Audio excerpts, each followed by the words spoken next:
मेरा नाम आफ्ताब आलम है और मैं RBAS global trading private limited का डायरेक्टर हूं। आज हम बहुत सारे कंस्ट्रक्शन इक्विपमेंट, माइनिंग इक्विपमेंट्स और रोड मशीनरीज में डील कर रहे हैं।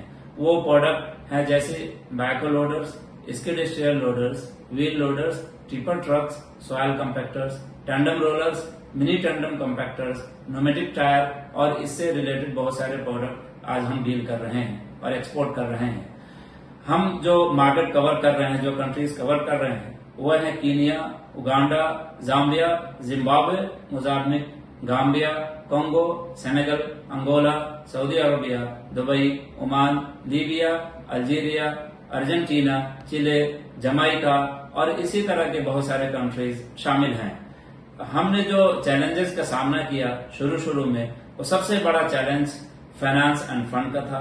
दूसरा चैलेंज हमको राइट मैन्युफैक्चरर तलाश करना, तीसरा चैलेंज जेन्युइन बायर तलाश करना था और सबसे बड़ा चैलेंज जब इन सारी चीजों को हमें इंडिया से बाहर भेजना था तो कैसे भेजा जाए उसका हमें आइडिया नहीं था। लेकिन अल्हम्दुलिल्लाह हम सीखते रहे, आगे बढ़ते रहे, डटे रहे और जिसका नतीजा ये हुआ कि हम ये सारी चैलेंजेस से उभर आए और आज अल्हम्दुलिल्लाह हम मोर देन 30 कंट्रीज में एक्सपोर्ट कर रहे हैं।